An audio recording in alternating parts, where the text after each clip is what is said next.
Hello students, good morning. Here Sonu sir with a new video of class 8 SST History. So students, in previous video we have discussed and studied about the topic the conquest of Bengal, and in that we have read relevant, but after that the conquest of Bengal, it was just starting of that topic.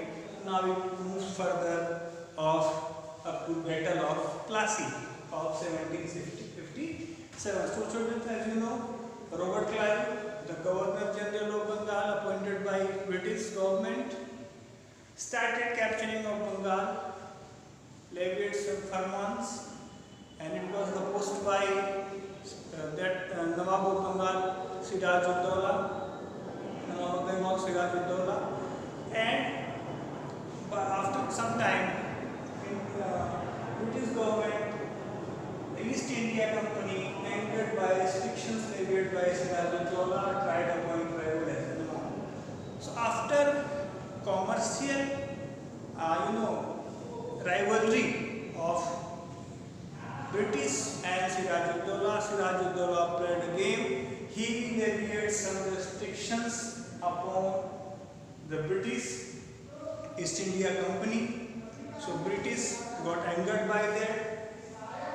So East India Company started to find a rival as the Nawab, or wanted to try to appoint a rival as the Nawab of Siraj-ud-Dowla. So what happens then, students?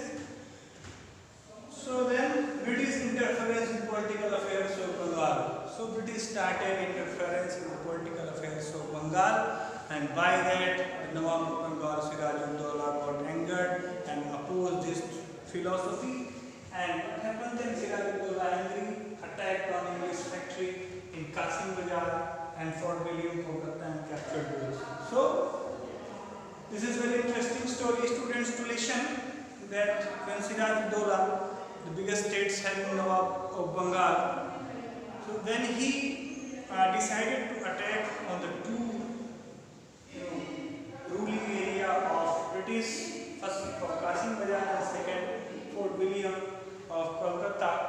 So it was a hard decision to take by any Nawab in history and by any ruler in history. It was hard because British were so high opponent, and it was not easy to fight with them. But Siraj-ud-Dowla attacked on English factory in Qasim Bazaar and Fort William of Kolkata and captured both of them. So students, as you know, British will not be stop themselves easily. They were against of this phenomenon incident. They wanted to take revenge, and they started to find the opponent or rival as the Nawab of Bengal, and in that Siraj-ud-Dowla's commander Mir Jafar was the right choice of British, that they made him against of Siraj-ud-Dowla. And while the battle of Plassey, while the starting of battle of Plassey, the chief commander of Siraj-ud-Dowla get himself in the side of British. This was very unfortunate thing for Siraj-ud-Dowla. Mir Jafar sided to East India Company, and in that Siraj-ud-Dowla defeated by British in the Battle of Plassey with the help of the commander of Siraj-ud-Dowla, Mir Jafar, and Mir Jafar then established on the throne of Bengal, but Mir Jafar was only just a puppet ruler of Bengal. So British gave him some responsibility and opportunities to take over, to handle.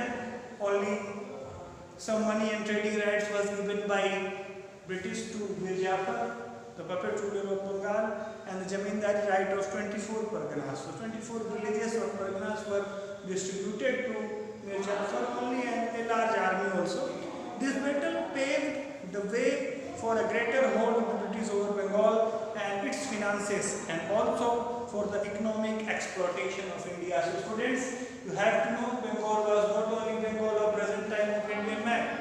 It was including Odisha and Bihar. If you see the Bengal in Indian map, so So this whole, Bengal, Odisha, and what I said, Bengal, Odisha, and Bihar. These three states was in Bengal, so was having very prominent area and having, as a capital of India was there that time. So it was some kind of economic exploitation of India by British, that they captured the whole region of Bengal, including Odisha, Bihar, Odisha, and Bengal, and they started economic exploitation. They started our country's traders to deploy or to decline, and in that there was a puppet, Mir Jafar. He was not a patriot, he was just opponent of Siraj-ud-Dowla. He was greedy of throne, that's why he supported to East India Company, and at the last time in war, he just took the side of British, and he Siraj-ud-Dowla defeated by British and Mir Jafar. But as you know, he was only a puppet ruler, so British not let him to expand himself. He just taken only some money and trading rights. There was a large army, but not more villages or parganas. 24 parganas were there. So what happened? But he was the ruler of Bengal somehow, and in that,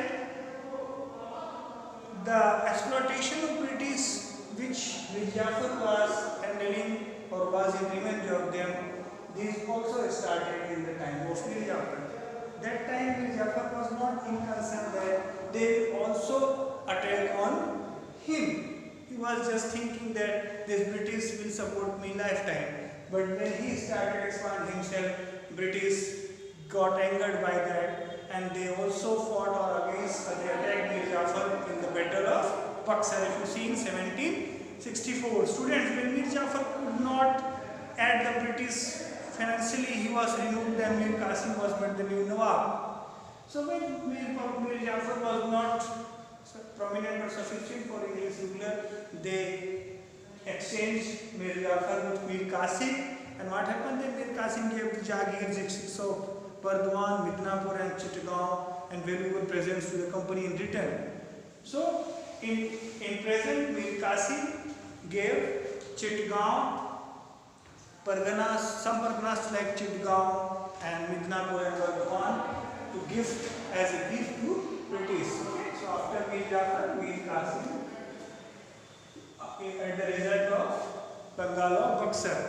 So what happened then? Mir Qasim, to do a good administration, who did not want to be puppet of British, this led to the war between Mir Qasim and British. The British defeated him, and he fled to Awadh. So Mir Qasim also became opponent for British. British were not happy by the power handling of Mir Qasim, and they attacked to Mir Qasim also, and Mir Qasim went to Awadh or Ayodhya present time. Then what happened? Shuja-ud-Dowla, and so that time the Nawab of Awadh was Shuja-ud-Dowla. When Mir Qasim went to Ayodhya, that time Nawab there was Shuja-ud-Dowla. So what happened then? So he joined, the British defeated him, and so this led to wars between Mir Qasim and British. The British defeated him and he fled to Awadh. He joined hands with the Nawab of Awadh, Shuja-ud-Dowla, and Mughal Emperor Shah Alam II. So that time on the throne of Delhi, on the throne of Mughal Emperor of Delhi, there was ruler Shah Alam II. This is very prominent thing when Mir Qasim fled to Awadh. So the statehood was in the hand of Shuja-ud-Dowla, who was Nawab of Awadh. But the central rule of Delhi was in the hand of Shah Alam, who was the Mughal ruler. So what happened then? Their combined forces attacked the British. So Shuja-ud-Dowla and Shah Alam II and Mir Qasim, all together themselves, and they attacked on the British army. They were defeated by British General Hector Monro in the Battle of Buxar. But the three powers with Mir Qasim, Shuja-ud-Dawla and Shah Alam II were defeated by the British army in the Battle of Buxar in 1764. The British reinstalled Mir Jafar as the Nawab of Bengal and got in return the districts of Kota and Allahabad. So that time Kota and Allahabad also is in the district in the sovereignty of Bengal, residency or So what happened then? They reinstalled Mir Jafar at the place of Mir Qasim, and Mir Jafar returned Kota and Allahabad in the present to the rulers of British. So what happened then? So which were taken over from the Nawab of Awadh and the Diwani rights of Bengal, Bihar and Odisha. So the Diwani rights of Bengal, Bihar and Odisha was also taken from Shuja-ud-Dawla, Nawab of Awadh, and some company officials become Nawabs. So what happened then? Mir Jafar installed, but the victories in both these battles made the company the actual rulers. The company now started using Bengal's revenue to fund its wars and expenses and to expand its trade. So then Bengal started as a company center, and the revenue of there was then started for use of war and expansion of their power. Then what happens? Robert Clive introduced diarchy in Bengal after the Battle of Buxar. What is diarchy? System of dual governance. Diarchy, system of dual governance. So by that system, Robert Clive introduced diarchy in Bengal after the Battle of Buxar, wherein the British collected revenue, took care of the Diwani, and the Nawab took care of the Nizamat civil administration. So the British appointed their own officer Muhammad Reza Khan to take care of the Diwani functions, and also forced the Nawab to appoint the same person to take care of the Nizamat function. So all administration then started by the British officials. The Nawabs were only the puppets of hand of British. So they started appoint their personal officials like Muhammad Reza Khan, take care of their Diwani functions and Nizamat functions. Thus the East India Company gained all the powers but no responsibilities. The Nawab on the other hand had little or no resources to take care of the administration. This dual governance came to an end when Warren Hastings was appointed as first Governor General of India in 1772.